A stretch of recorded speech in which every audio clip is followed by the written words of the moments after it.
Greetings gamers, my name is Anto and welcome to our first Worldbuilding live stream of 2024? That's the year. Time still has no meaning.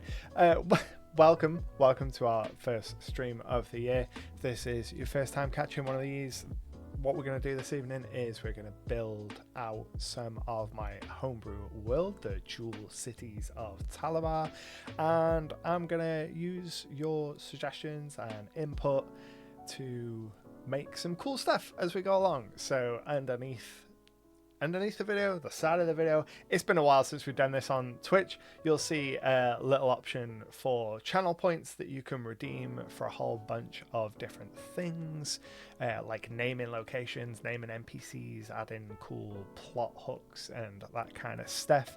As we go through, please do get involved in the chat. This is so much more fun as people get involved and throw out ideas and we collaborate to build interesting and cool ideas into this world. We did a lot of this back in 2022 in the build up to me starting to run my campaign, and then didn't do so much of it last year because last year was a whole dumpster fire. But this is a new year, so I'm hoping that we can do a lot of really cool stuff with these live streams in this year. I've got some things in mind for what I want to do this evening, but as always, totally happy to hear suggestions in the chat down below. I have incredible faith in my tech this evening. I've not even double checked that everything is working. I mean, I double checked it before the stream went live, obviously, but I'm talking and I'm hoping it's working. And no one's crying out being like, why is this random mute man gesticulating on my screen? So I can assume that you can hear me and everything is fine, but I'm always paranoid. So what we're going to do is I'm going to switch over to my desktop view, and here you can see the Legend Keeper page for the Jewel Cities of Talabar, which is my ongoing campaign setting. This is what we've been building out for the last couple of years. There's like 550 something locations on this map now. It's a lot. There's a lot of stuff going on there, and I think this evening what we're going to do is we're going to focus our efforts where my players are going to be in the next couple of weeks. So my game has been running now for like 36 sessions, and we've reached a nice kind of transition point to start coming back in with these streams. Players have just leveled up. They've hit level 7 and they've been playing in the Vale, which is this region here up in the right hand side of this island nation of Ore, and it's kind of separated from everything else by this massive range of cliffs. This is where pretty much all of their adventures have been so far. And next week they're heading to the capital city, which is the City of Dream. So we've got a whole bunch of kind of city-based world building to do for my next session, which I figured is where we can start for kind of planning out this week. So what I'm going to do here is I'm going to go ahead and open up the page for Dream as the full page. And then we've got a tab for all the information and a tab for the Dream map. Like I said, all of this is being done in Legend Keeper, which is what I use to track all of my campaign notes. I'll leave a link in the chat to my kind of review videos of Legend Keeper. I've made a whole bunch of them up until now. The map is a map that I found on the Incarnate Explore page, and I will copy and paste the link to that map and put that into the chat as well, because I didn't make this map. I got this map from the Incarnate Explore page, which is a great place to go and find maps that other people have made and are sharing for people to make use of and remix and use in your campaigns and things. And that's where I go to get a starting point for a lot of my city maps these days, because city maps are quite intensive to make. They take a lot of time, especially something this big. So I spent a bit of time kind of scrolling through the Incarnate Explore page, and came across this particular map by the user T-Man over there, who'd made the city of Feingart, I think it's called, over on Incarnate, and they'd left remixing on, so I opened it up as a clone on Incarnate, kind of changed the name, and then have a copy of it over there so that as my players interact with the city, if things change, I have the power to change it, which is one of the things that I really like about Incarnate.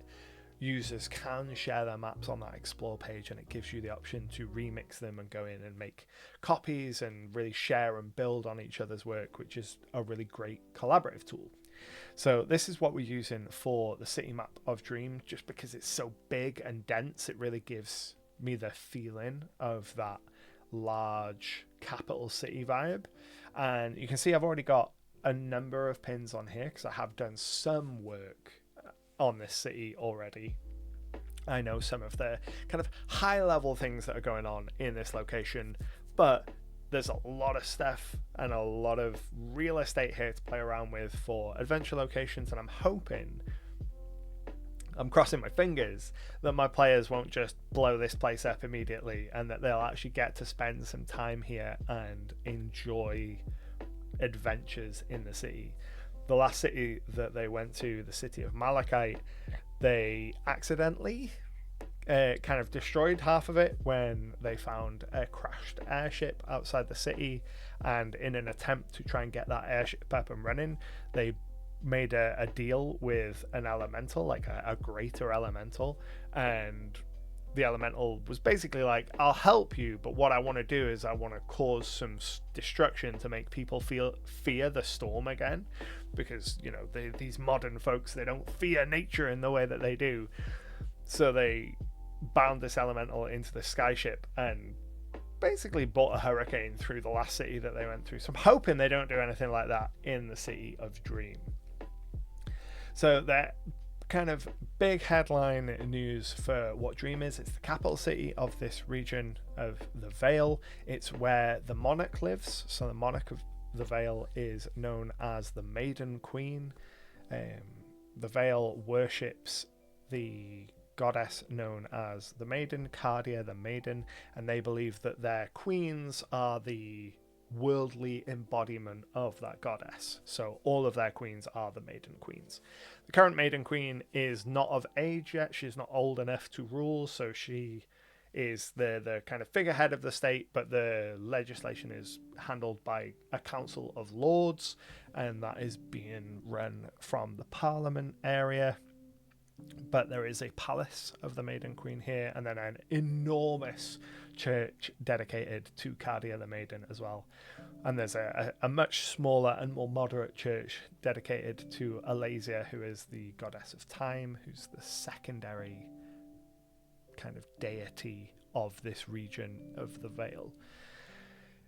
Other things we've got a big university presence within this city. There is a teaching hospital, and sort of this whole island region that's going on here is university buildings, university accommodations, the Hospital of Dream and its kind of teaching hospital campus, and all of the canals that run through it. I think the canal system will be an interesting thing to play with. The players still aren't a high enough level to be using a lot of magic to get around. They're still kind of schlepping it around, walking it. So it will be nice for them to interact with that canal system to get them around, get some of those Venice vibes happening. And yeah, so I think what I want to do is I want to start off with just figuring out some high level information about the city of Dream. Phoenix, thank you very much for the Prime sub. That's very much appreciated. And to do this, we're going to start by using one of my templates. So if I go over to my compendium here and close that down, I'm just going to jump into my templates to start off with. I'm going to go with a settlement template. Yeah, let's go with settlement template. I'm going to copy this whole big block of text here, which is my doppelganger system. This is the acronym that I use to do my world building. And we're going to copy that over into the Dream page, and we're going to use that as a jumping off point to kind of get us started, we will make a little secret block here and paste that in. And we're going to go through it and we're going to answer some of these questions to give us a sense of how do we want to build this place. Scott with the Scotch, thank you very much for the sub as well. It's very much appreciated. It's good to be back. And there's a hype train going. Making me feel loved. So the Doppelganger system is a kind of acronyms world building system that I made to help me with my world building process and help other people with their world building process. You can pick it up for free on my Drive-Thru RPG page. It's like a form fillable PDF that basically has all of these questions in it that we're going to go through. So if over the course of this evening, as you're watching me do this, you're like, this is actually inspiring me to go and do some world building of my own, you can pick that up for free and kind of go through some of these questions. And I find it a really helpful way to frame some of my high level world building and start digging into things and getting into some of the more detailed aspects of things. Gift of the Gabby says, I'm working on ideas for a Victorian Barovia. Victorian Barovia would be super cool. Still debating on the magic level. A part of me wants a Darkest Dungeons feel, but I'm scared I'll overwork myself. If I go the Darkest Dungeon route, PCs might be feared because magic is rare and usually the people causing problems. I think that having magic be super rare in Barovia fits with the tone of the setting, though. If you're running Strahd and Ravenloft, you don't want a lot of people throwing around magic. You want magic to be occult and esoteric and frightening. You know, you want the common people to have that kind of innate fear of magic, I think. You know, when the players rock into town and they're spellcasters, I think part of the fun of playing in the Barovian setting and playing Curse of Strahd is that people will look at them and go, these are outsiders, these are powerful outsiders. We know that means that they're a threat, for sure.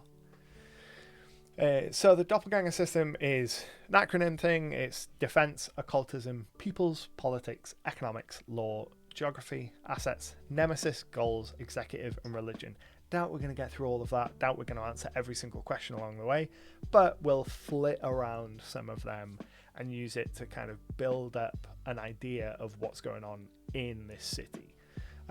So the first thing that we have is the section of defense. So does the region, in this case, does the city of Dream have a military? There's going to be some kind of city guard in the city for sure. And that's all we need at the moment, is just kind of high level information, yes or no, really loose information to start with. Then is it a professional standing military or a conscripted military? It would be a professional. This is the capital of the realm, so they're going to use, you know, this is where, in theory, the best of the best would be. How the ordinary people protected, a lot of that is going to be through City Watch, and I like the idea of there also being smaller kind of district policing.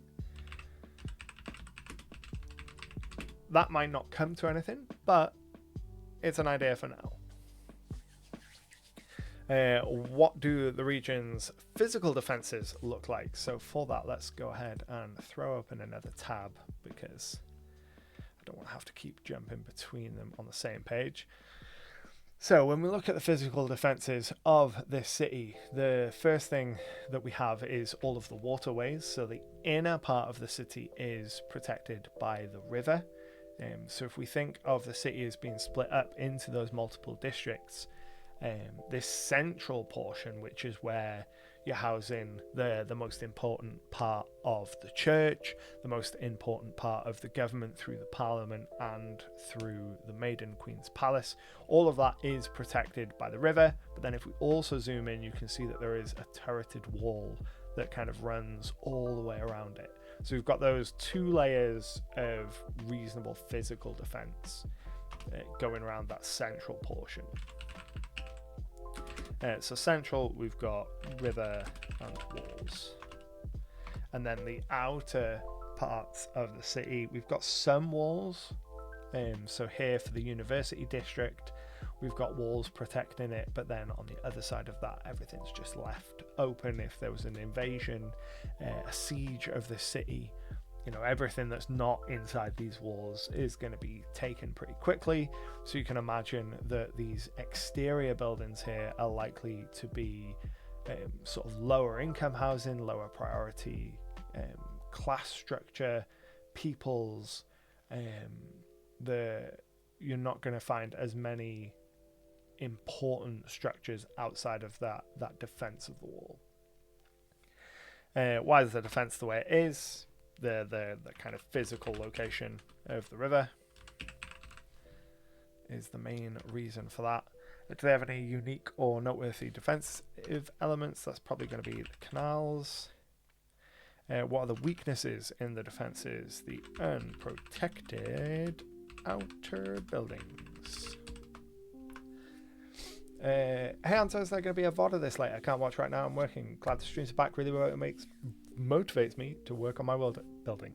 Christ, I can already not speak. There will be a VOD. There'll be a VOD here on Twitch for however long Twitch keeps it, but then this will get uploaded to YouTube and go into the YouTube playlist that's pinned somewhere on the main page of my YouTube channel.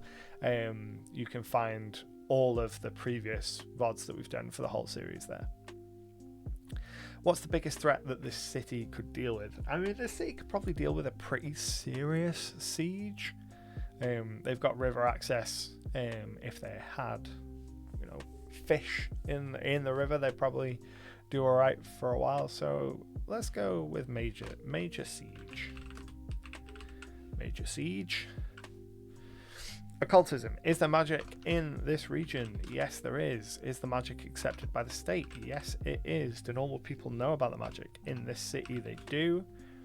Is the sale or possession of magical items controlled? Yes. So I know that off the top of my head that the Vale region only allows the sale of magic items up to 10th level. So I'm running Pathfinder 2nd edition. Magic items in Pathfinder 2nd edition are leveled, so only items up to 10th level can actually be sold within this region. You won't find anything above that level to be sold, and you can only find things below that for sale. Everything else is kind of out in the dungeon.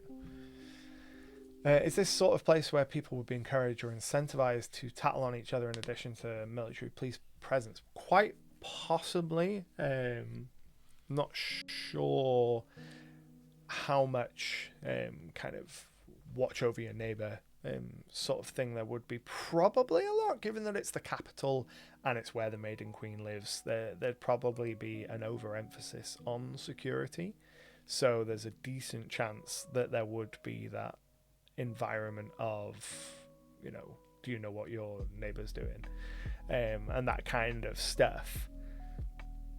I don't know whether it would be something that is an active part of the way that they keep the peace, or whether it's kind of an under the surface thing though. Can the people of this region craft magic items?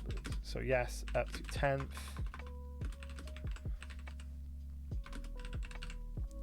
Can people in this region craft magical items? Yes, there'll be multiple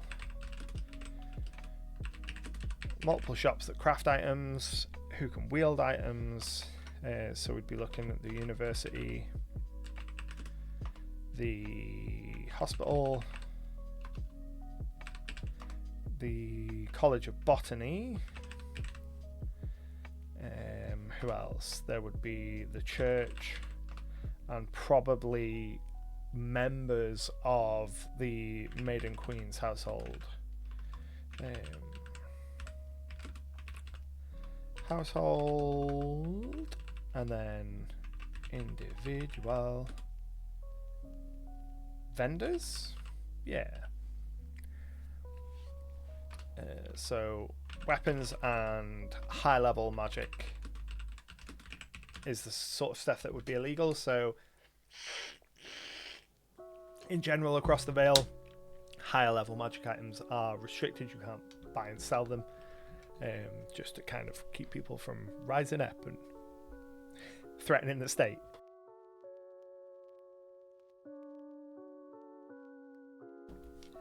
But for the most part, as long as the items aren't too powerful, people are letting the sales happen. Also, might be jumping ahead, but I find thinking about how people get around to be pretty useful. For example, the area of the canals is probably some sort of merchant district with a lot of dense markets. With the rivers all over, boats probably the main means of transport outside of walking. Yeah, there's a lot of considerations with how people are going to get around within Dreams. It's going to have a lot of that kind of Venice feel, especially in kind of this district in particular, where all the canals kind of snake through.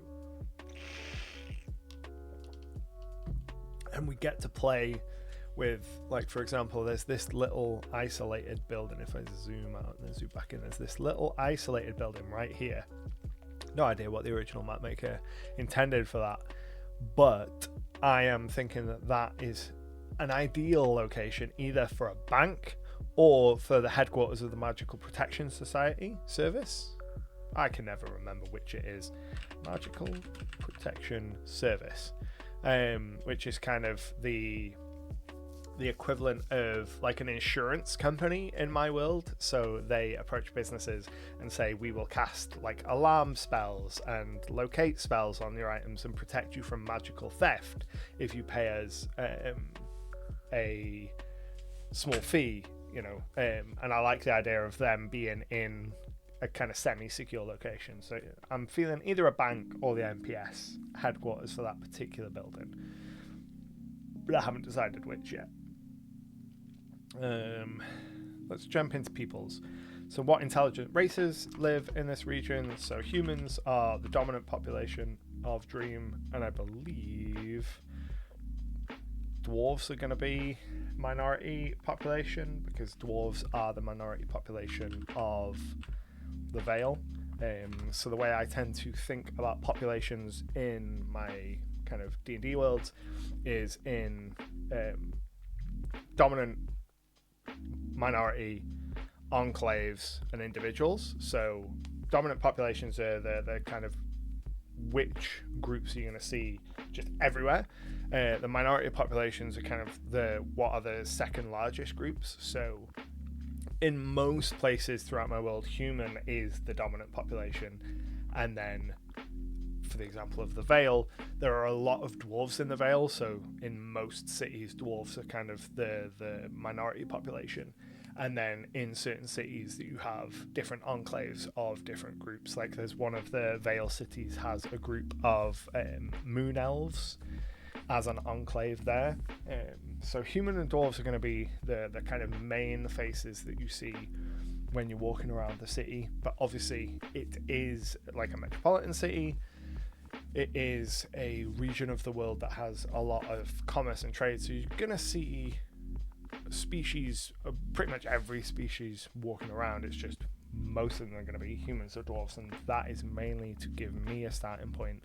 If the players go, oh, I'm going to talk to that random guard, then I know if I have no idea of anything else, I'll make him a human or a dwarf.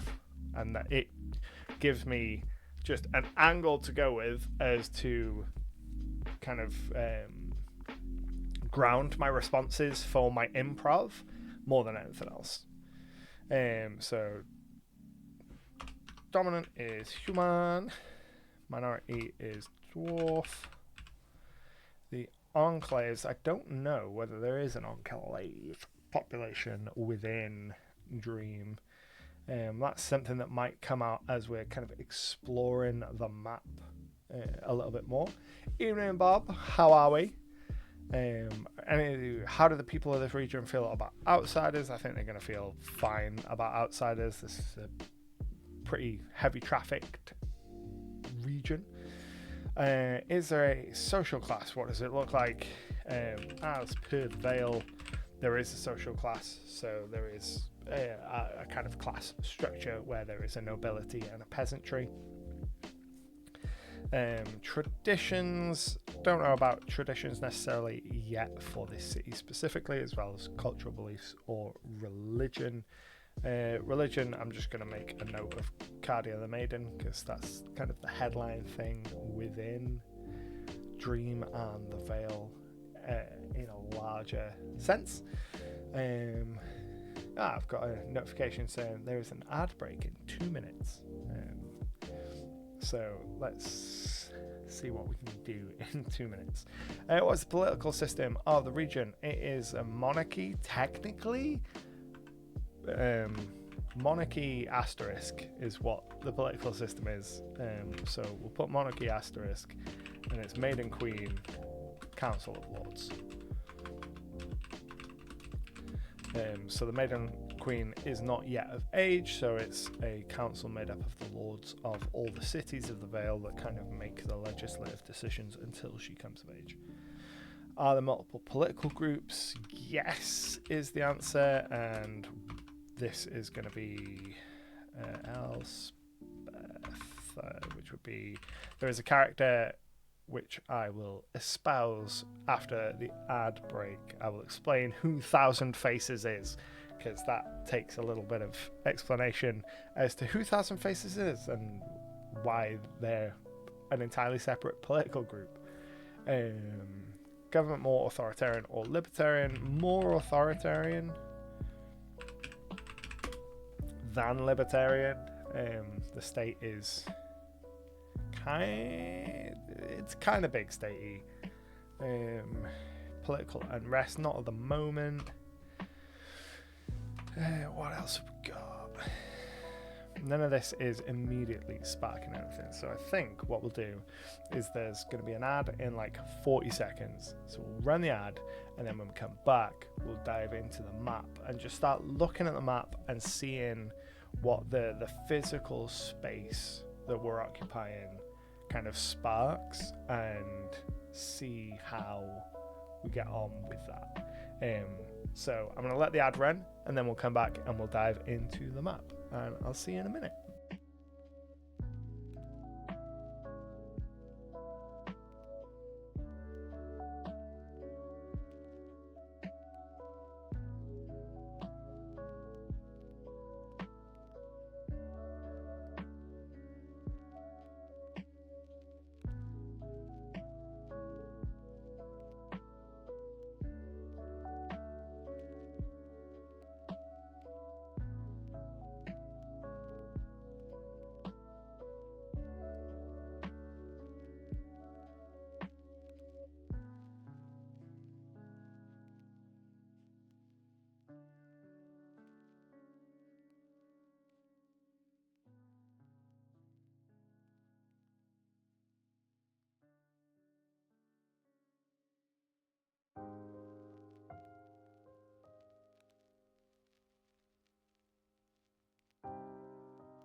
Okay, that should cover us for a lot of the ad break. Oh, and just as I press the button, it's like ad break ends in a minute. But it's fine. I can waffle for a minute so that nobody misses anything, and that you just get the juice. It's absolutely fine. So yeah, we will go into the map now and start kind of just looking around the physical space. We'll give it the 40 seconds and let people's ads finish, and then we'll dive back into the map, and I'll switch back over to the desktop view, because I've handily color coded all of my buttons on my Stream Deck now, so they go bright red, so I actually know which scene I'm on, because I do have a habit of not switching back over to the right ones and talking for ages and being like, look at this thing and look at that thing, and then people are like, we can't see what you see, we can just see your face, which nobody wants. So we will dive back into the map here. We got like 5 seconds on the ads. Everyone pretend like we were talking about something really hilarious and like, oh, it was so funny. So we are back, and we're going to dive into the map now and start looking at the map and kind of placing some general areas. And the way I like to do this is typically with another kind of, I've forgotten the word, template. Template is the word. So if I jump back over into my settlement template, you can see here on the right, I've got locations in settlement, and that has a big long list of super generic locations that I will typically add to a settlement, just to kind of give me a starting point when I'm looking at a map and I go, right, I'm overwhelmed by this absolutely enormous city. Where the hell do I start? This location list is a great place to start. So every settlement needs taverns. So the first thing that we can do is we can just start nearly at random dropping in taverns. So the way that I do this in Legend Keeper is I have several tiers of page pins. So you can see there's different colors on the screen here. Purple ones are specific locations, like the Palace of the Maiden Queen. Palace of the Maiden Queen only appears in one location, only appears in the City of Dream, never appears anywhere else. So it is purple because I know that it is unique to this location. But the Church of Cardia, there are churches dedicated to Cardia across the world.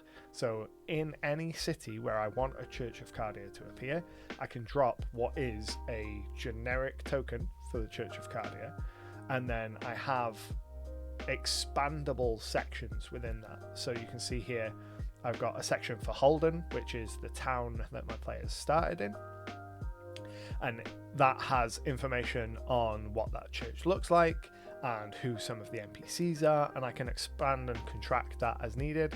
And then we've got one already set up here for Dream to do the same thing. So we can go in with the kind of expand section for Dream. We could write some information in about the physical building, and then we can go in and write information about who occupies that location. So when I am running the game, I can go and I can click on that, look at my Dream section, and it'll have who the NPCs are in there. And I have that for a bunch of different things. So I've got Spellcaster. I don't typically use every single one of them. A lot of the times when players encounter a location like a spellcasting magic item shop or something that becomes a fixture that they will return to, I'll kind of upgrade it and I'd replace this spellcaster pin with a dedicated page. But it lets me know when I'm doing my prep and when I'm running those first few sessions within a location, when they go, oh, I want to go and seek out the services of a spellcaster. Well, I know where it is and I can kind of point it to them. Maybe it's the European in me, but I generally think of there being at least one tavern per street. So if I have a street name, I just grab that for the tavern name or something broadly similar. Yeah, I mean, in reality, there would be taverns everywhere. But I think that to keep myself sane, and two, I like the players to be able to return to the same location a couple of times for them to build up the familiarity with a location and to start getting a sense of home in a place. Because if they're going to spend a lot of time in a place, they will typically go back to the same tavern, or they'll do a bit of a pub crawl when they first get to a place, decide on which one's their favorite tavern, and then they just keep going back to that one. So I will dot several of them around, and the way I usually do it is I tag them to other locations. So if we go, and hospital is a great example. If I know anything about healthcare workers, it's that after a day of saving lives, they're going to want to go to a tavern. So we just look at the map and we pick a building, and I'm going to say this one right outside of the hospital, and we just drop in our tavern. And then we'll do the same basically anywhere where it makes sense. So there's a location, I feel like there it is, the Vale Wardens, who are kind of the elite military organization within this region of the Vale. Their headquarters is located here, so they're kind of a military organization. Military organization always going to have a pub pretty close. So, I mean, there's a big building literally right across the street, but we'll go for one of the smaller ones and leave ourselves that slightly larger building for something else. if something else should come up, and we just drop in a tavern, and we'll go through the list of generic locations until the map is starting to feel full. So we've got a couple taverns. We've already got a jail, which is placed right down on the tip here, which is the jail for Dream. That's a specific location rather than a generic one, because I've got a feeling the players will interact with that, because they're a bunch of law-breaking heathens. And then we've got Courthouse. I believe I've already placed. Yeah, so we've got a Courthouse here. You can see that I have an entry here that I don't actually know. This entry is for a specific location, but I've not tagged it. So what we'll do is we'll get a secret going on, and then we want an expand within our secret. We want a table within our expand, and then that should be fine for now. One near the palace, mainly the guards would go to. Yeah, another one. That tavern's close enough to the palace for now. We'd probably want to put one over here. There's a little market looking place here, a lot of stalls, so that's good enough for me. Tavern next to the market. Same, there would probably be one down here somewhere. And it's just a case of picking almost purely at random. I typically leave the most interesting looking buildings, like this one here is an interesting looking building, so I typically leave interesting looking buildings for specific locations rather than necessarily taverns, but that's entirely personal preference. For taverns, I tend to just look for a relatively decent sized building that is on what looks like a major road, so like right here next to the bridge. Ideal place for a tavern.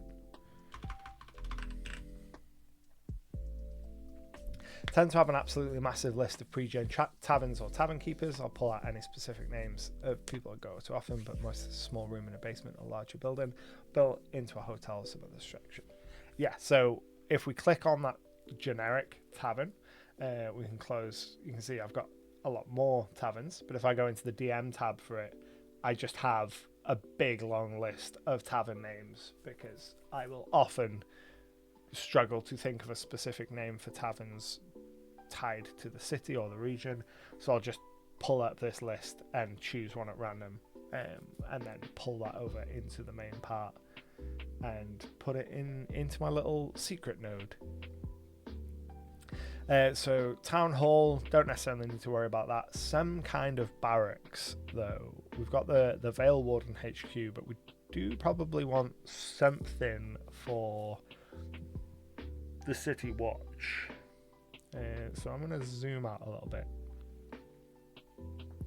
Probably want it to be on the central island because of the defensibility. You don't really want all of your kind of defenders not being able to get into your defensive place. There's a couple of these larger buildings here on the waterfront that are contenders, or no, this little sort of fort location on the opposite tip to the jail, I think, is probably going to be the ideal place to put a barracks. Then we've got general stores. We'll do general stores in a little bit because general stores are a little bit more varied. Alchemists, so we want our alchemists would probably be near the College of Botany for the access to the ingredients. We've got a couple of different larger buildings. We've got this one right here. That might be a little bit too close to the palace itself for that. So I'm thinking we go away a little bit. This one here, and we just put down an alchemist. Have we got a generic page for an alchemist? We do not. So let's go ahead and create a generic page. So we want to create page, and the parent is going to be generic locations.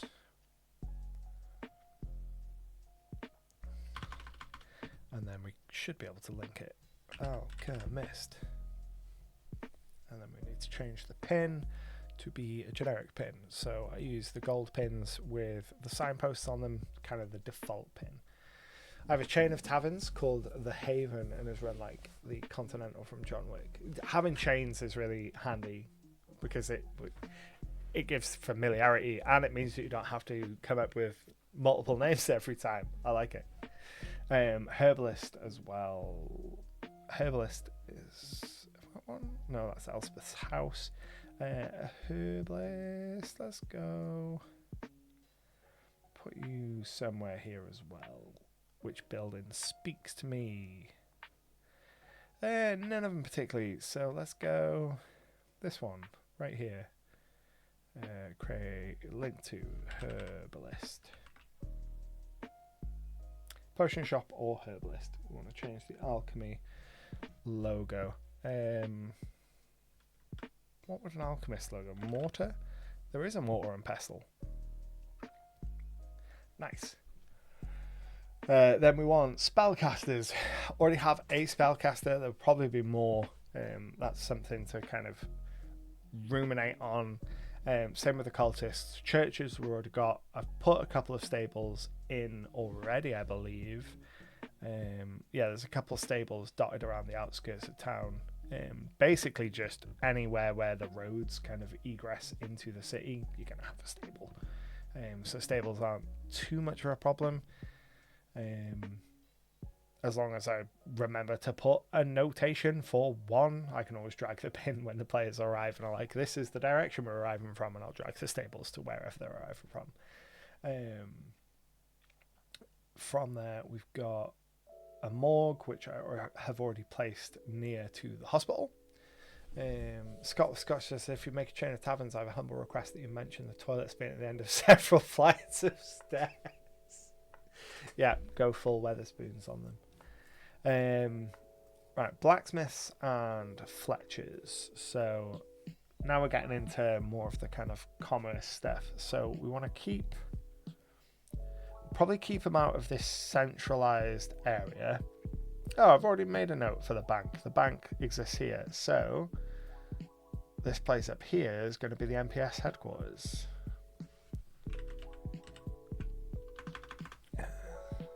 That makes that decision easy. So we want this to be rounded purple, and we want lock. Yeah. MPS HQ.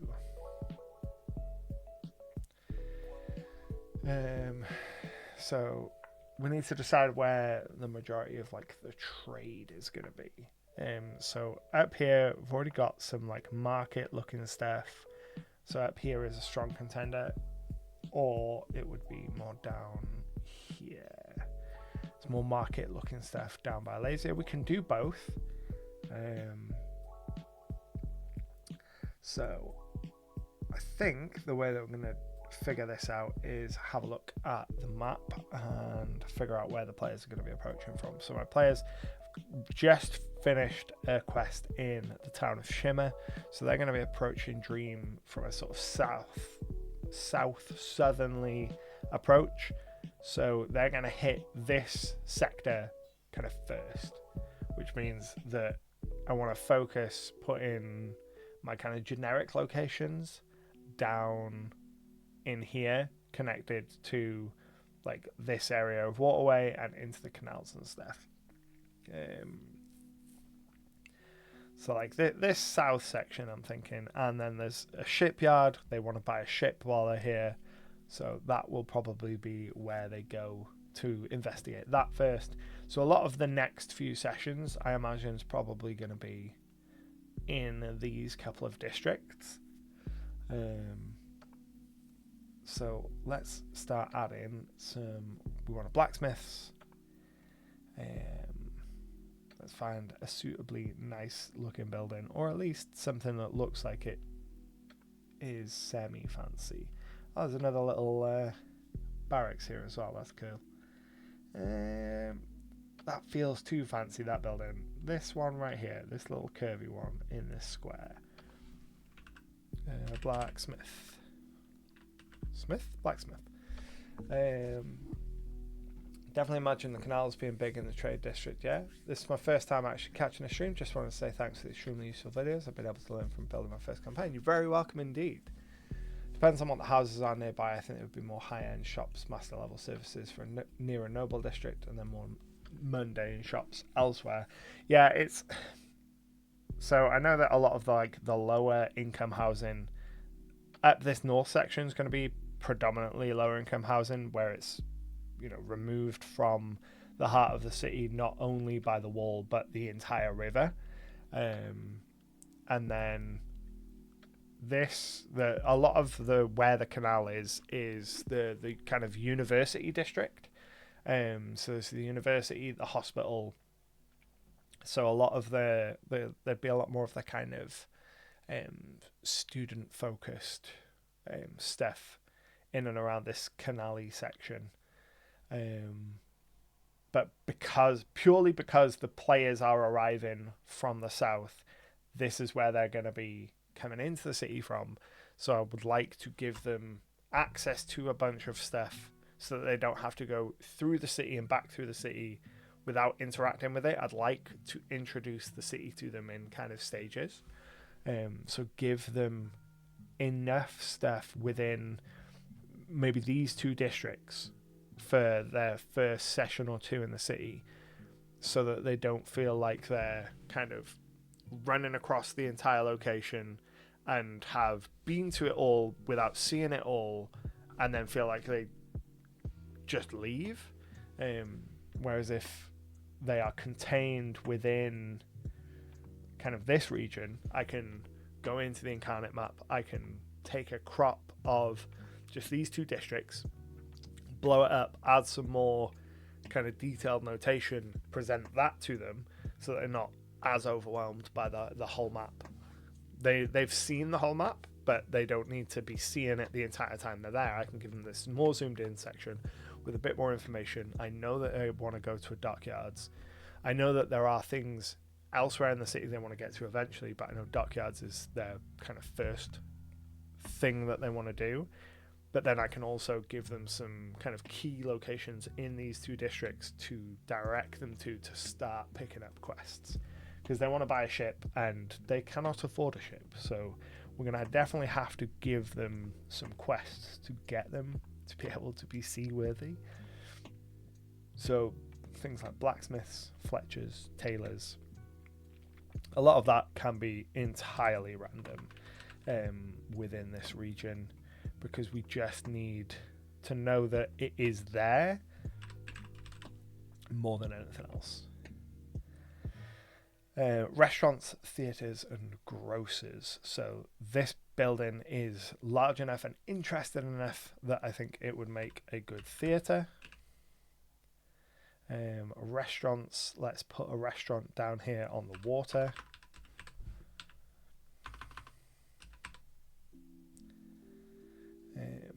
I'd expect things like Smith and Tanner's to mostly be on the outskirts, downwind of the city, because of the smells and sounds they produce. Yeah, I mean, bearing in mind that these two districts are still pretty much the outskirts of the city as far as like nobles and wealthy people. All of the money in the city is on that central island. You know, it's where the politicians live, it's where the bank is, it's where the queen lives. All the money and like the important people on that middle island. So, and then the canal area is where the kind of center of learning is. So everything on the opposite bank and then kind of down here is that sort of outskirts, lesser important areas. For the shops are them where I'd like them to keep them hidden so I can move them if necessary and the players won't know. Yeah, I mean, at this point, I'm fairly sure that my players have access to the Legend Keeper, but I'm pretty sure that they don't use it. So, or at least, I don't remember the last time that anyone made any reference that led me to believe that they're looking at the Legend Keeper. I will, for like super important secrets, I do keep them secret, but for most things, like generic locations, I don't bother. So let's have a look. We want doctors, brothels, bathhouses, libraries, breweries, carpenters, banks, post offices. We do need a post office. So we need somewhere for... I've got one player that likes sending a lot of letters. So we'll keep that fairly close to the entrance to the city. Keep it on this corner here. Newspaper printing. There probably would be newspaper printing in the city. I don't know whether I want to go too far down that road, because then I have to... Someone's going to want to see a newspaper, and I don't know if I've got the spoons to make a newspaper. I have made newspapers, kind of newspaper covers in the past to present to the players. To semi-mixed results in our first campaign. I felt like it went down really well. I felt like it was really appreciated. And then in our second campaign, it felt like it was oh, that's kind of cool. The impact was much lessened, and it makes me much less inclined to do it again, because it's quite a time-intensive thing. But we have stalls for like markets. We do want to make a note of the docks. Have I got dockyards? And that is a fairly... Right, so I want to go to the dockyards and move that out of being a Malachite specific thing, because there's nothing in it. And we want to move it to being a generic location. And then we want to change the pin to be a generic location. And then go into that secret... remake the secret, I guess. So we want expands, Malachite. So I remember that there is actually one in Malachite. So why you not be my friend, Legend Keeper? I don't understand. Just delete the whole thing. That's fine. That's fine. You know what? I don't even want you to do it. Legend Keeper is not being my friend today. Right. There we go. That's the padding that I want. What? I give up. Trying to get that to work is just making me angry. Black market is a must. More for own reference. What's the city views on gambling? Any casinos or underground rings? Gambling is always a good shout. Let's see whether we've got any reasonable prime spots for some gambling down here. So potentially this theatre, instead of being a theatre, could be more like a Vegas casino, where you get the gambling houses, but then you also get a stage where people come and perform. That could actually be quite a lot of fun. I think that is what we'll do for that. So let's go ahead and remove that pin, and we'll make a custom pin for it. We want some kind of building, but I don't know what. I can't remember what the theatre one looked like.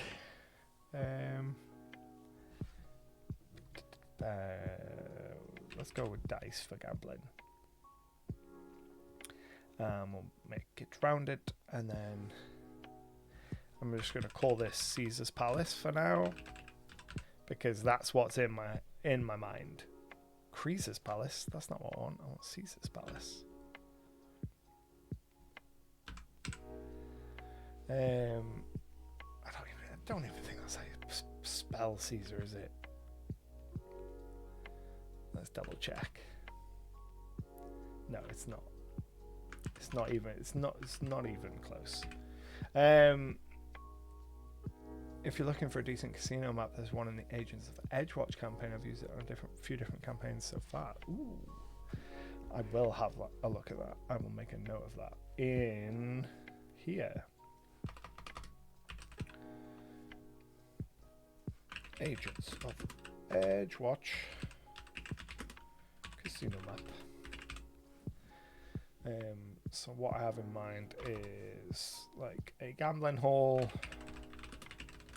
and sort of theatre performance area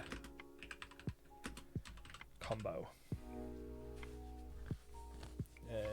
So I want some kind of Penn and Teller show going on in there.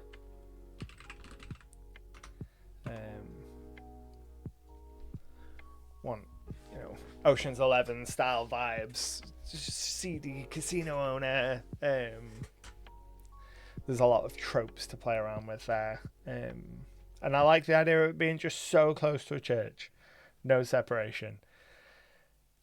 That brings me a level of joy. So dockyards. What do we want? Do I need anything specific for the dockyards other than just knowing that they're going to need like $2,000 for a ship? I don't think so. I will need some NPCs, but NPC generation can be done with some random generators on the day, for the most part anyway. We've got a little building here that could be something, and then we've got a couple more fortified areas. It's like City Watch. We've got City Watch. No, let's make some new generic locations for City Watch outposts. So swords. We want swords for the City Watch, and we want them to go in the generic locations.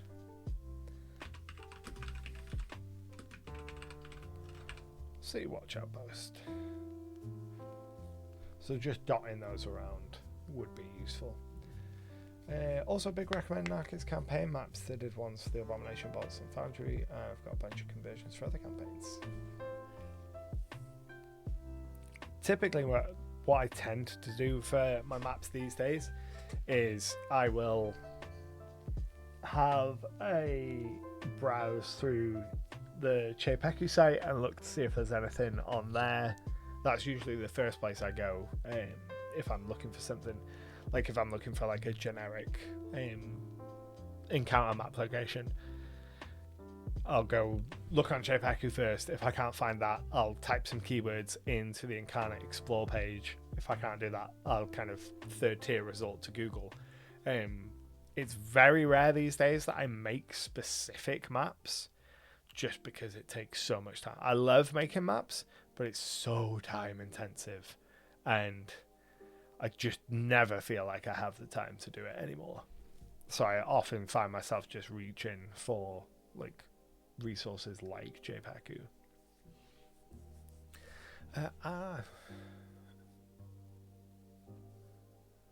Consider I have a mortal who became a god of taverns, luck and alcohol, basically went out drinking excessively and somehow became the god.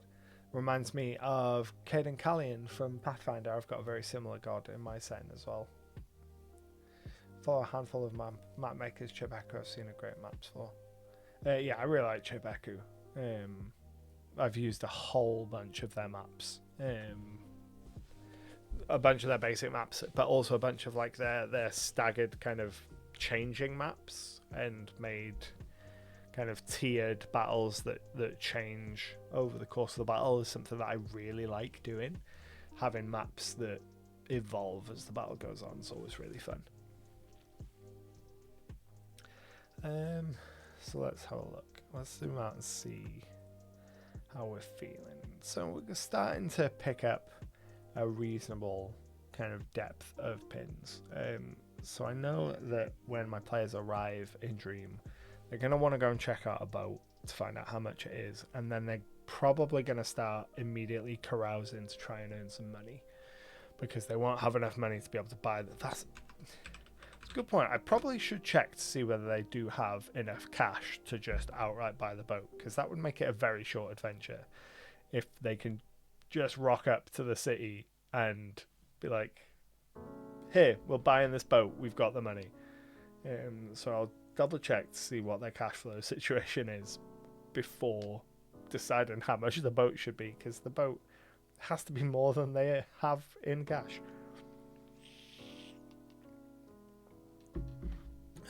So I'm just going to load up my Foundry page and have a look and see what their cash flow situation is.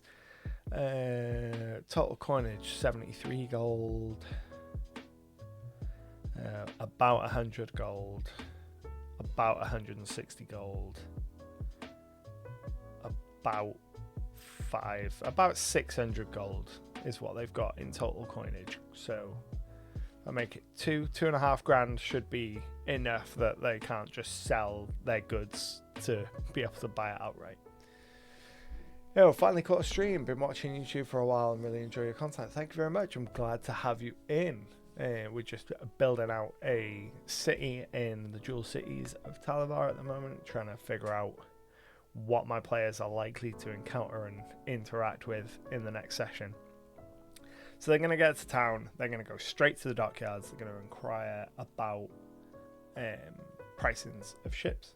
Could be there's no ships available, the boat needs to be built. I think if someone turned around to him and was like, there are no ships, we have to build one, it'll be X months, they're out of there. They're turning around, they're leaving, they're looking for another way to do what they want to do, because their goal, they're only coming to Dream as a means to an end. So their actual goal is to get all the way up into the Howling Badlands and to the dwarf capital city, which is no longer called Cinnabar, it's just called Cinder, and return a red dwarf artifact that they have recently acquired. They want to return that to the dwarves that live up in the capital up there.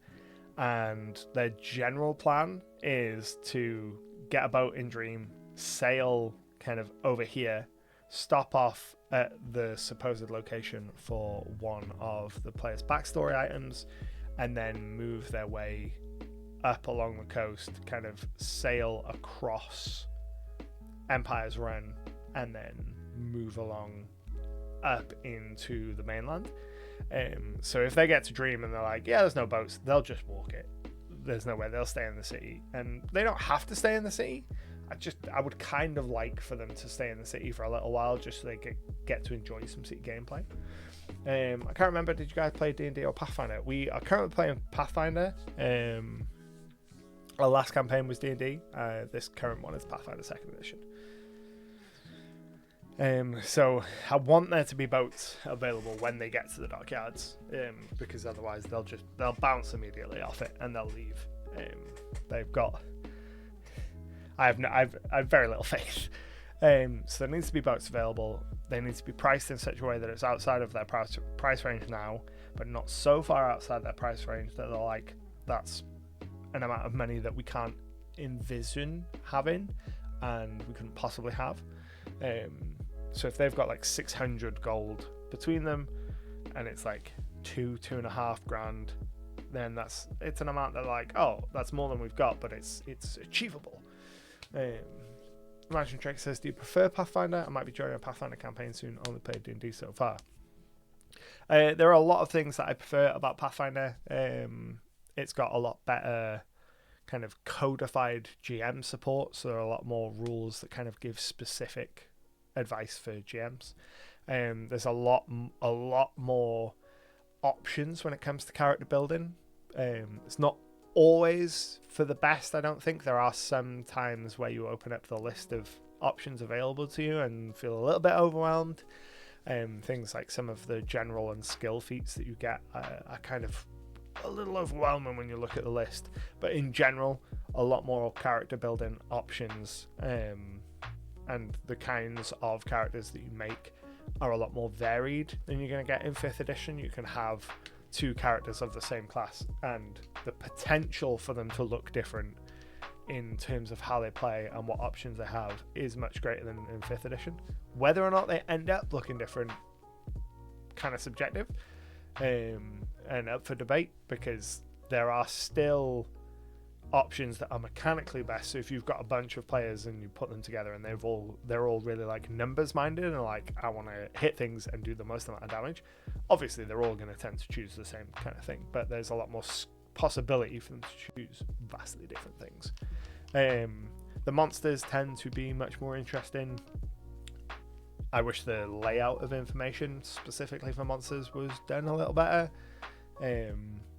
But I am really enjoying it. There's a lot I prefer to 5th edition, but having played Pathfinder 2nd edition for a year now, and also having started to run 5th edition for people that had never played any TTRPGs, which feels like the intended audience for 5th edition, completely changed my perspective on 5th edition. It's something that's been on my list of things to make a video for a while. Like starting to run 5th edition for people that have never played TTRPGs completely changed my relationship with 5e and completely made me look at the game in a whole new way. Bob says, could they simply find a ship heading where they need and request passage for the captain? They could. That has always been an option for them, but they seemed very adamant on buying their own ship. I have no idea why. Martin Drakes, I have a character idea, a Warforged Domain Cleric. Would it be possible to make something similar in Pathfinder? You can make kind of constructed related characters, and I believe that you can make like combat focused clerics. Welcome iViper18. Welcome into the stream. So we need to figure out some potential plot threads that the players can get themselves into within Dreams. So we've got, I feel like this Caesar's Palace style gambling den is going to be kind of high on the list of where they might pick up their shenanigans for, because it's quite close to the entrance into the city. It's the kind of place that several of the characters are going to be very interested in. They have to go past it to get to the tavern, which means that they will definitely see it. And once they see it, there's a good chance that they'll go in it.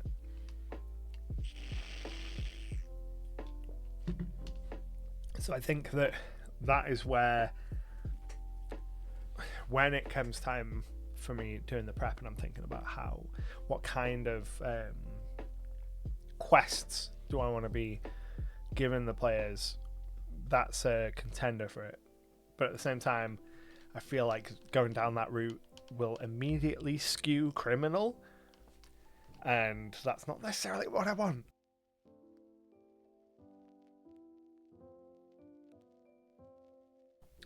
Because I really don't want the players like burning the city down and fleeing as criminals.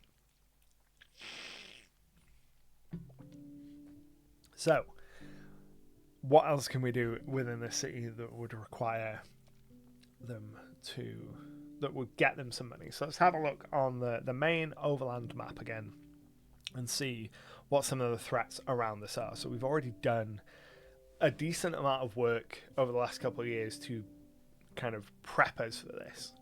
So all the work we did in 2022, all of the main level map work that we've done is in service of this kind of moment. So we know that the players are going to be in a location. I know that they're going to need to pick up a quest that needs to get them money, and I need some kind of direction that I want some guidance with from the map. So going up to the kind of top level of the map, we can see that we've got a couple of tags here for monsters. So we've got an abandoned zealot, which is a specific kind of creature in Pathfinder, and I'm not sure what it is. It's this thing, weird ghostly thing, cool, very cool looking thing, level 6, the player's level 7, so that could be something that would work. Or we have the gross Kurobozu, which is another undead, again level 6, slightly under-leveled, but it's easy enough, especially within Foundry, to make enemies into elite enemies and just bump up their level a little bit.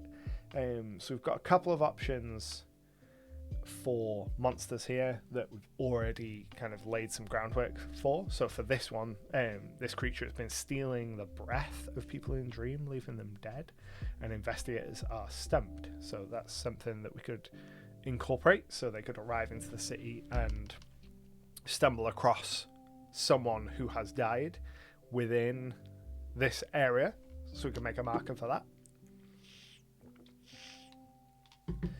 Probably don't want to do two undead related things so close together in the same district of the city though.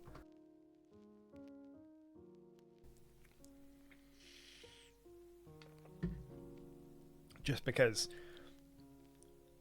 I feel like that's gonna be too much undead in too short of a space of time in one location. So of the two of them, I'm definitely more interested in this Bozu creature, however you say it, just for its stealing breath ability. I think that we can play with some really interesting visuals and some interesting kind of narrative elements with them finding out about this. So let's just make this elite real quick and see how that impacts us. So that bumps it up to 7, which is what my players are. Hit points are a bit low. Armor class is reasonable. Its hit bonus is absolutely fine. It's not doing a huge amount of damage, but it does have a disease. I do think that one of the players just picked up either remove curse or remove disease, so this would be a nice kind of reinforcement of that to say, hey, you just invested in this thing. It was remove curse they got, not anything to do with disease, but diseases are an interesting mechanic to play with. So diseasing people could be cool. When it scores a critical hit with an unarmed attack, it must succeed a fortitude save or be slowed. Damages 11 creature with an unarmed strike. Target must succeed a fortitude save or be stupefied. And then there's the steel breath, and then the flurry. So I think we're gonna go with this Kurobozu. So let's go and drop the pin to that. So Kurobozu, and we'll hide that pin, and then we'll make some notes about that. So PCs can stumble upon City Watch investigating a victim. And that'll be one potential avenue for them to pick up some kind of quest line and maybe pick up some cash. Could also add the template to Kurobozu, add in a further undead archetype. Yeah, I've not played around with the template in PF2 yet, so that could be a good idea to play around with that. Plus, I always like a urban-based, like, killer, slasher, thriller style session. That's kind of my ideal jam. It's the kind of space, the play space that I really enjoy being in. So we've got like, ooh, scary monster, super simple. There's a monster, you need to fight it and kill it. And after our last session was really like morally devastating. They went to fight a monster and it turned out not to be a monster, and they all like got really like emotionally crushed by it. So I promised them that I'd only serve them like black and white evil monsters for a little while, so that they didn't have to have the heartstrings tugged. So this can just be an evil spirit that they can like destroy without feeling bad. So that gives us one option. Let's have a look at some of our other pins, some of our point of interest pins. So we've got a traveling sorcerer. Could join the free company in the future, on their way to do something dangerous, exciting, and explosive, on the run from agents of the Brass City and need the player's help. So I like that a lot. So let's drop that in there somehow. So let's link to existing and traveling sorcerer. So this is going to be Blaze, who is our iconic sorcerer character from SideQuest magazine. So as you can see here, this side of the screen, SideQuest is the monthly RPG magazine that I put out every month on Patreon, and throughout this kind of third year of publication, we've been putting out a different iconic adventurer every month and building up this party of iconic adventurers that can kind of appear in our art and appear in different publications and stuff. And our sorcerer is a fire ganassi called Blaze. So having Blaze be in the city on the run from agents from the Brass City and need kind of help from the players and joining the free company at the end of it, that could be really cool. So I'd probably kind of tag that near the tavern. So it would be something if they've not kind of encountered or bit another quest by time they settle down in the tavern, then I can have it be a kind of, this character bursts into the tavern and immediately thrusts upon them a new narrative. You know, if they've passed, at this point they will have passed multiple hooks that they could have chosen to engage with, and if they haven't done any of that and they get to the end of their adventuring day and they get to the tavern and they still haven't really started to engage with the city, then I can kind of thrust a narrative onto them in the form of the character of Blaze and be like, here, person in trouble, help them. Which is always really useful to be able to get the players to engage.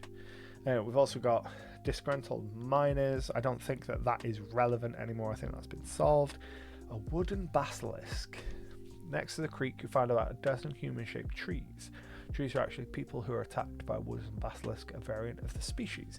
I like that idea a lot. It's not going to work in the city, but I don't think the players will necessarily... Oh, they could encounter it. They are walking to Dream, so they could encounter the wooden basilisk on their way, actually.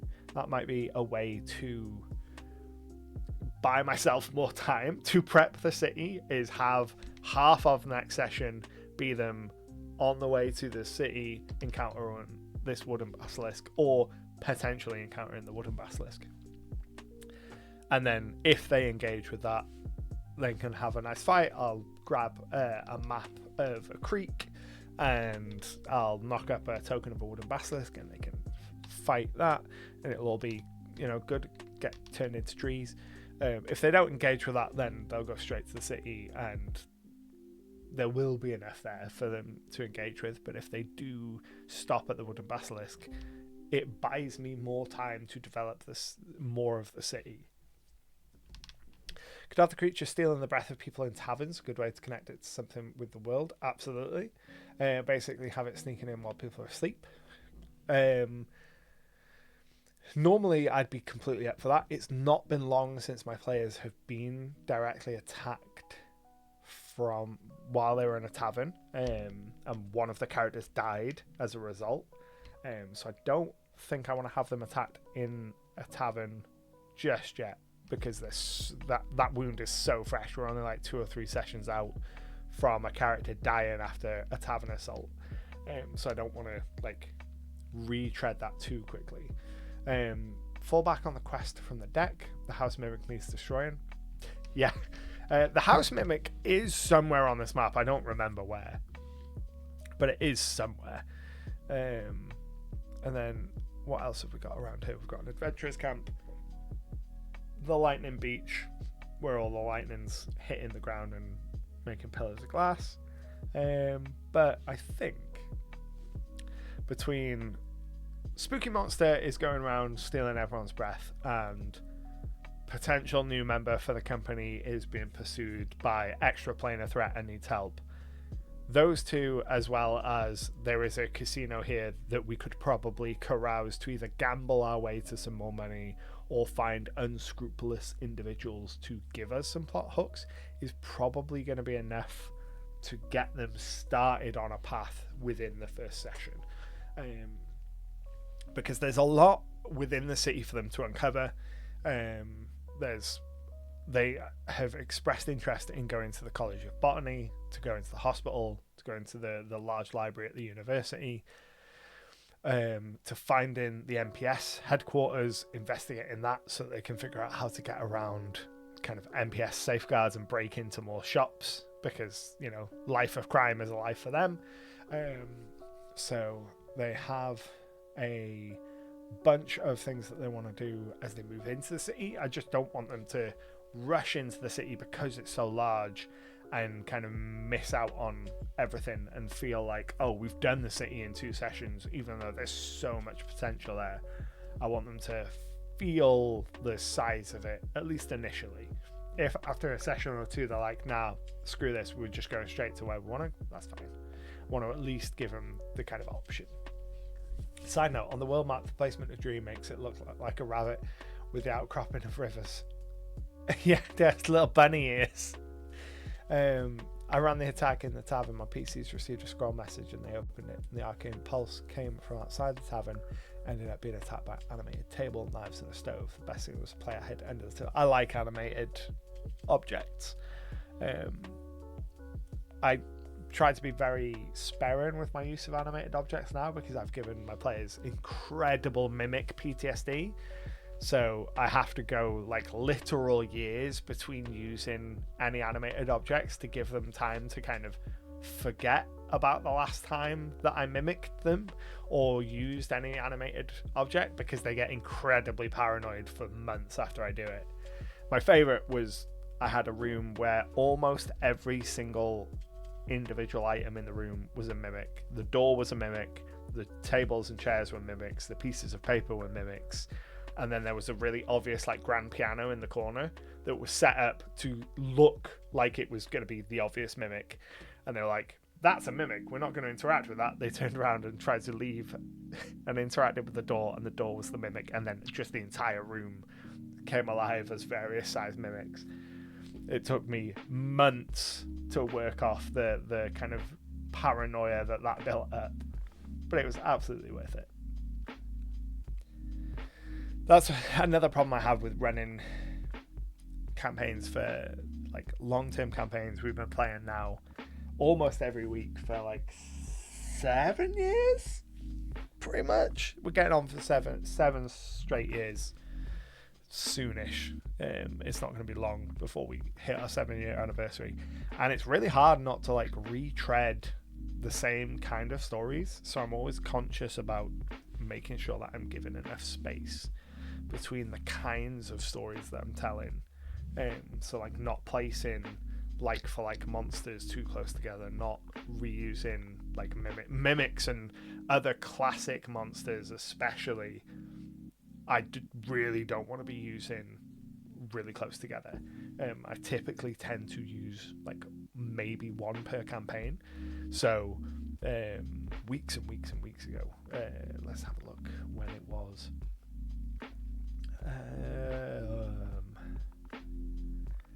So this would have been like 12, like 3 months ago. At this point, they went and explored a mine, and in that mine they encountered an ooze. I probably won't use an ooze for the rest of 2024, like a gelatinous cube. They encountered a gelatinous cube that occupied the full space of the dungeon, and you had that moment where, you know, someone basically walks into it. So I probably won't use wouldn't use a gelatinous cube or an ooze to pull off that kind of effect now for the entire rest of the year. That's why I always encourage an investor in a 10-foot pole, poke everything. If it squishes, blast it. It's a really solid part. Like, that is definitely one of the things lost with modern sensibilities and kind of the modern mindset of playing D&D. That the old school fear largely isn't there anymore, and that we need to approach everything with a 10-foot pole has kind of gone. In a lot of like 5th edition Pathfinder-y play anyway. And I do kind of miss that rampant paranoia. I bring it into my campaigns in other ways and have earned the reputation of like my players being very untrusting of things being what they seem because of that. In this last session that we did, the players had heard or had seen reference to a living mountain. So they'd gotten a treasure map ages ago, months and months and months ago. They'd gotten this treasure map that had noted down multiple different points of interest within the Vale, and one of them was the living mountain. And they eventually came around to go in and investigate in that, and they went to the town of Shimmer, which is like a company mining town. to investigate. And up in the mountains, there was the reports of this living mountain. The mountain was coming alive, killing the dwarven miners, etc., etc. So the players had geared up, ready to go and have a big fight with a giant elemental monster and come back with a load of mithril. I don't know at what point along my planning process it happened, but at some point as I was planning it, I thought it would be a great idea to make it so that this creature, this living mountain, had mithril inside it. Cool, that's fine.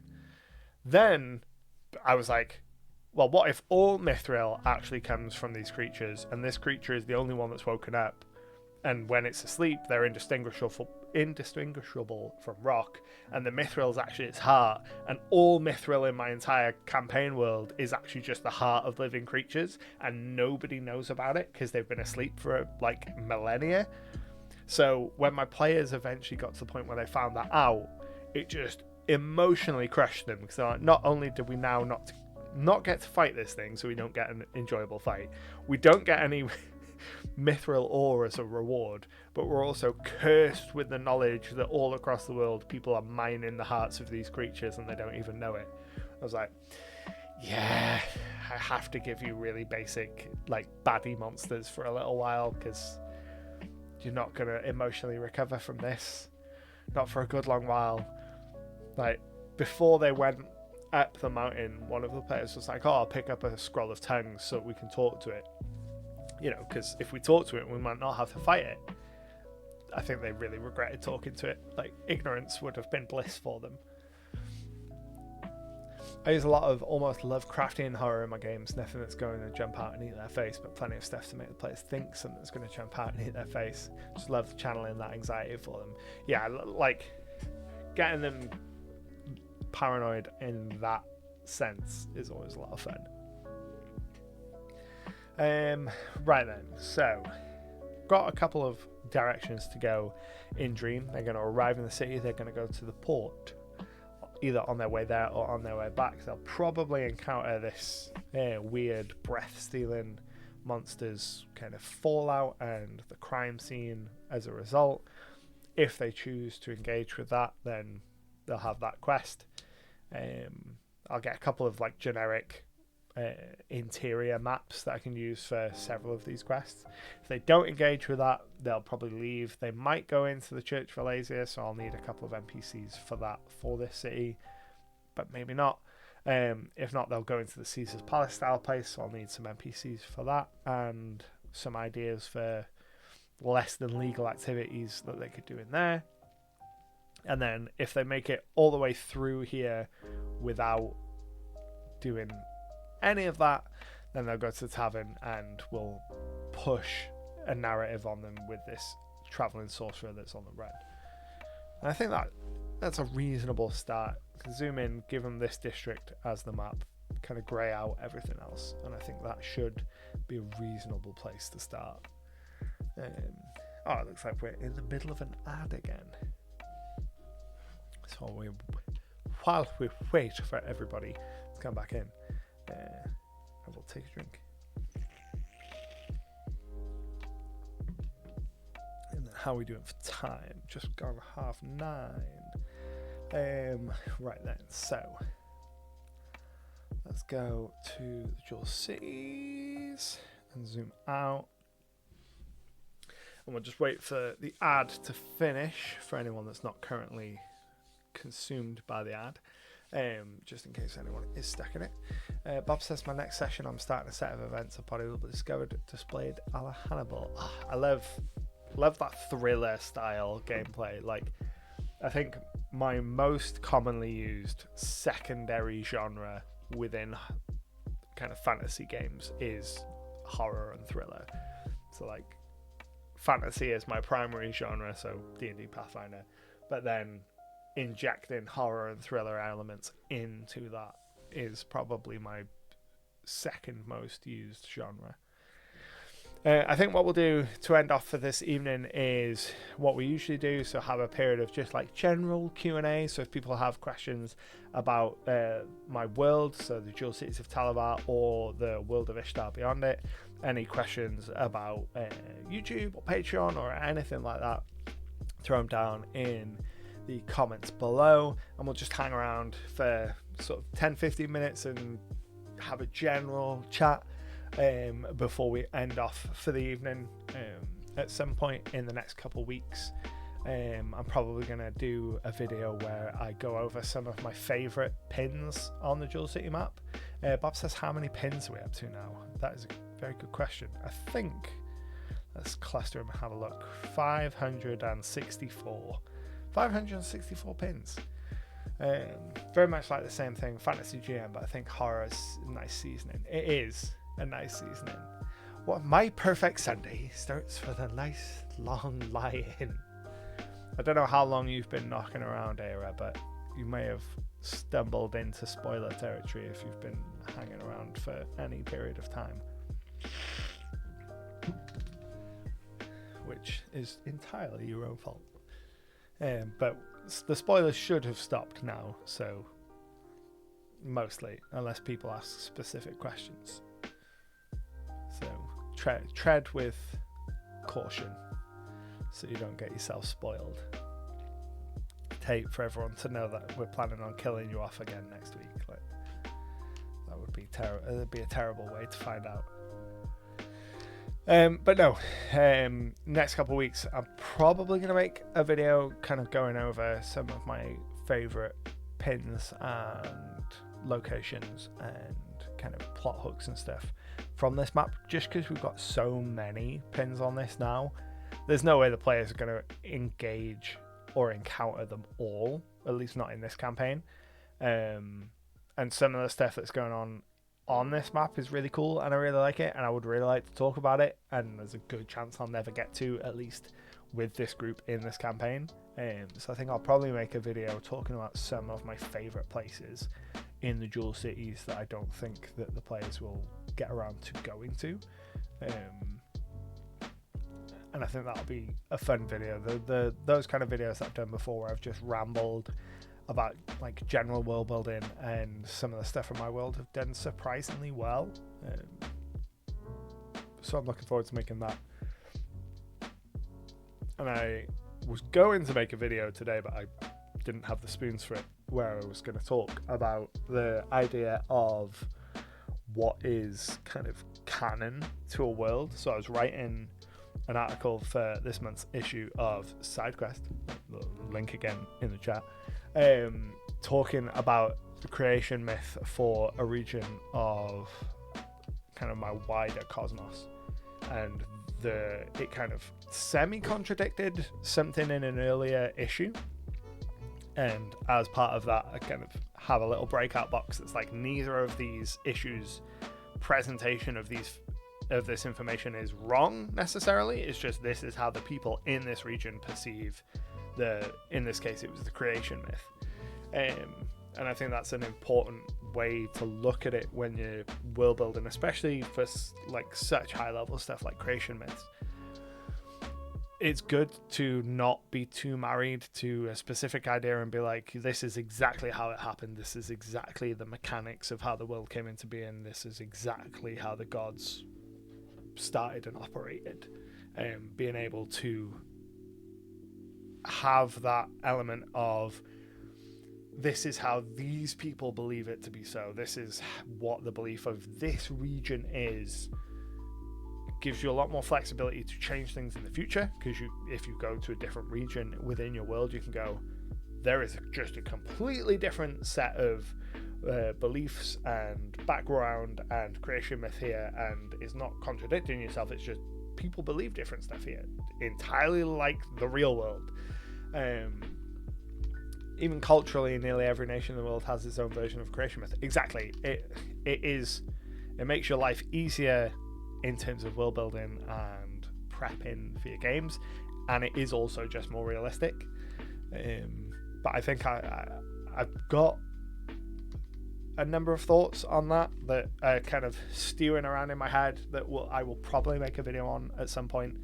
I was thinking of making it today, but I don't think the thoughts are fully formed yet, and I didn't have the spoons.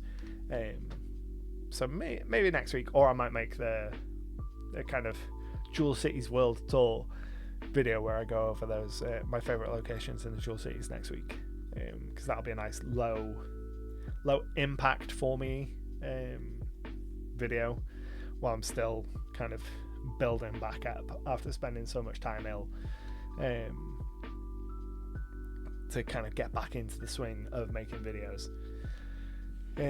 So yeah, if people have questions about the world of the Jewel Cities, about the world of Ishtar in general, let me go ahead and throw up the map of the wider world as well, because it's not often we get to look at the wider world in these streams, because usually we're so focused on just like this wee little section of Talavar. Like, this is usually our view for the whole of a stream, whereas that is just one tiny little part of the whole world that we've got going on here. So if people have got questions about anything to do with this entire homebrew world, throw them down in the chat. Something I think is quite fun is having very similar creation myths that are subtly different for nations that are close to each other, hinting that there's an element of truth or just cultural crossover. Yeah, I like doing that as well, being able to kind of piece together the truth by what is similar or by the kind of absence of things, is always really fun. And kind of one of the nice things in this Ishtar setting is there is a race of people known as the Akmiri. They have been gone from the world essentially for over 1,000 years now. But prior to that, they were kind of the cultural, technological, magical dominant force on the planet. So they're very much like the Dwemer in Skyrim. You can find old ruins filled with Akmiri technology, and they're just so far advanced compared to everything else in the world. But they provide a really convenient line in the sand. It's why the calendar that is currently used in Talavar and the world beyond starts the year 0 on the kind of cataclysm that got rid of the Akmiri, because prior to them leaving the world, being destroyed, the world was so vastly different because they had so much knowledge and they had so much technology and so much power that as soon as they were gone, so much of that is lost. So there are things that people kind of a little bit over 1,000 years ago in this world knew that modern people don't, because that knowledge has just been lost.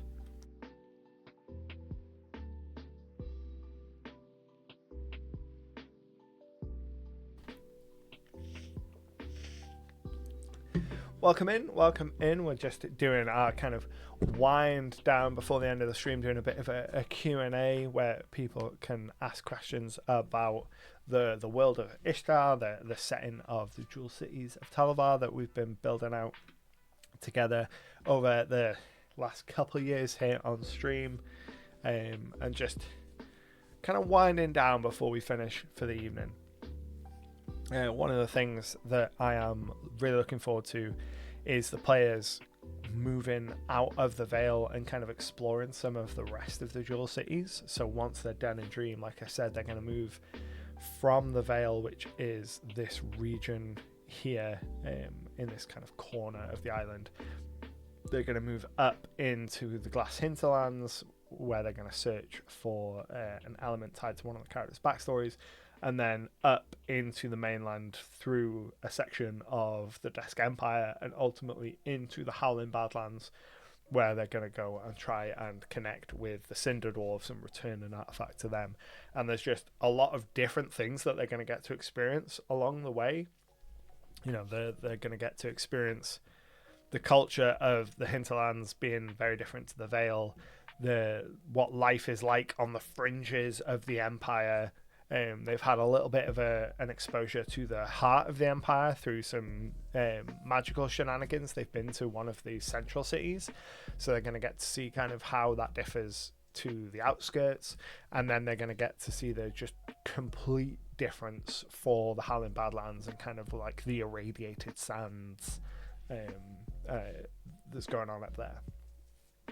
Bob says legends are similar. The hero completing the task is different between the nations, where one might be a mighty warrior, where the other might be an underdog who completed the same event. Yeah, having like small subtle differences and presenting the same information slightly differently, I think goes a long way to making a homebrew world feel a little bit more believable, which is really nice. And I'm a big fan in general of just not giving the full picture, at least never initially. So like when we had this last session and the players encountered these creatures that live in mountains, the Jalana, I have more information than I gave to the players. If they'd have asked the right questions, or come up with the right checks and things like that, they could have had more information. But I didn't just present all of the information that I had to them, which means that there is scope for them to discover more things about this species of like rock people in the future. There's more scope for them to uncover these elements in the future, and it's not just like here is the entire Wikipedia page for this thing the first time you encounter it. Real world example of David Goliath. Things are way more dangerous than people think, and are a surprisingly important weapon in a number of cultures around the world. Absolutely. Like, I think a lot of that comes down to the way that slings and slingshots kind of got portrayed by like Dennis the Menace and Bart Simpson and stuff, and that being that kind of schoolboy weapon throughout the 20th century. Though I think that devalued the sling significantly in people's eyes, versus how significant of an actual weapon it was for centuries. Also giving conflicting information depending on who they ask. They may learn the weakness from one person and told different info from someone else. That's something that I both like and dislike about the Pathfinder 2nd edition system. I like that recalling knowledge can give you, like, it codifies the option to give you false information, but I don't like that what false information you give is left so up to DM fiat. I feel like it would have been nice, even though it would take more words, and I understand why they don't do it from like a page count perspective, but it would be nice for like each monster to be accompanied by kind of a recall knowledge table that gives you a kind of headline of here's some information to give if they succeed or fail or critically fail. Here's the fake information to give them, versus necessarily having to make it up each time, because I feel like when you as the GM are responsible for giving that false information, that can make a massive difference. If you tell the players that a creature is weak to X, Y, or Z, or that they have some vulnerability to something that they don't, that can completely skew things in a way that might make it just so not fun for the players. And yeah, it might be more realistic, but I'd rather sacrifice realism for the fun of everyone at the table every single time. And it's still one of the things that anytime a recall knowledge comes up and someone critically fails, I always have that moment of, oh god, now I need to figure out what wrong information to give someone that is like meaningfully wrong, but not like so wrong that it destroys the entire party.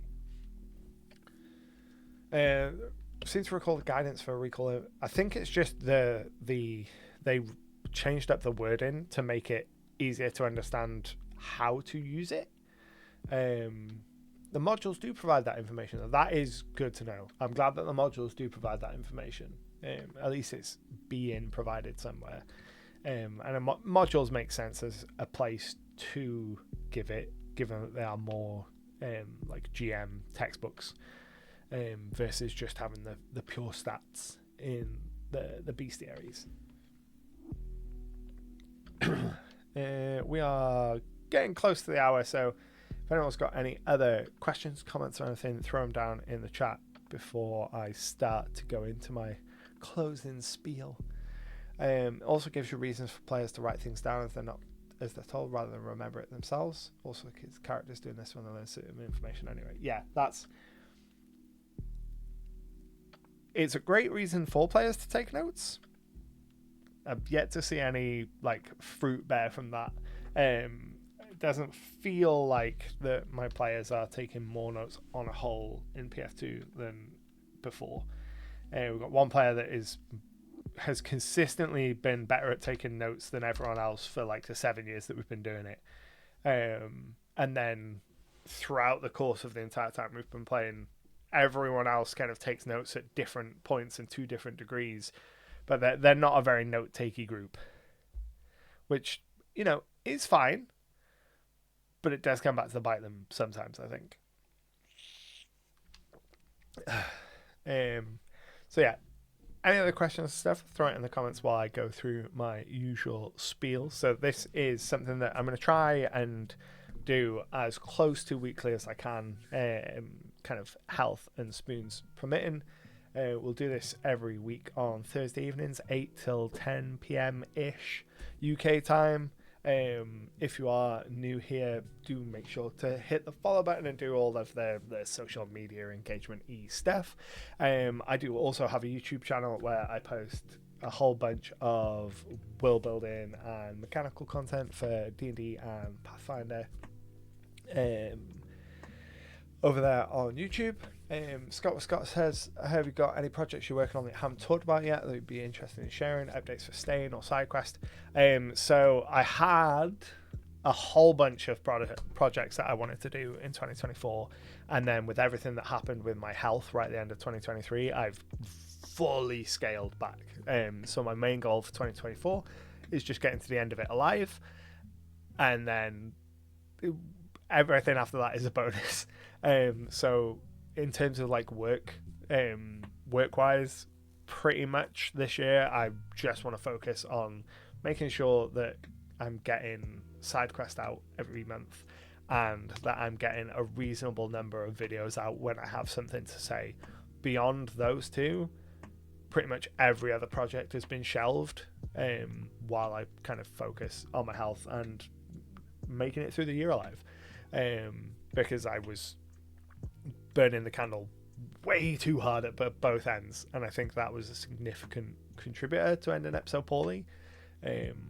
So we'll see how I go through the year. If my health improves significantly, I'll bring some things back in slowly. Staying something that I'm at this point is still my kind of side project. So the way I work creatively is I'll have something that I'm working on as my kind of main thing, which at the moment is SideQuest and YouTube, but I need a break from those things, and because I'm a workaholic, I can't possibly just take a break like a normal person, so I take a break by working on something else. I always have done, and Stain is my kind of break work at the moment. I haven't done anything on it in the last month, 6 weeks, because of everything that's been going on health-wise. But I do intend to keep tinkering on it in the background. The best place to see stuff that I'm tinkering on for other projects is over in our Discord server. Link is down in the chat for that.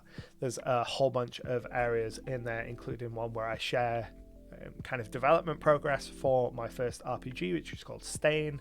It's a horror RPG that's built on a dice pool system, really narrative focused, versus the kind of mechanically sheet-based focused stuff in D&D or Pathfinder. This is much more of a narrative, collaborative storytelling focused thing.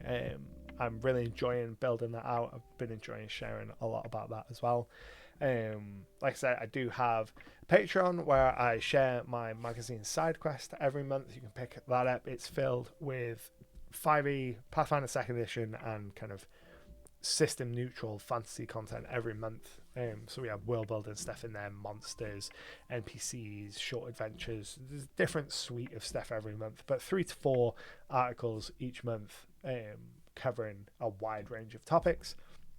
And then I also have a drive-through RPG store where all of my previous issues, as well as all of the other stuff that I make free and paid, are available, and you can check all of those out. The doppelganger system that I was using to develop kind of the high-level world-building stuff for Dream at the start of the session is on there for free, and there's a fillable kind of PDF in that that'll help you work through, kind of like a worksheet that you can use to help build out your own regions or settlements.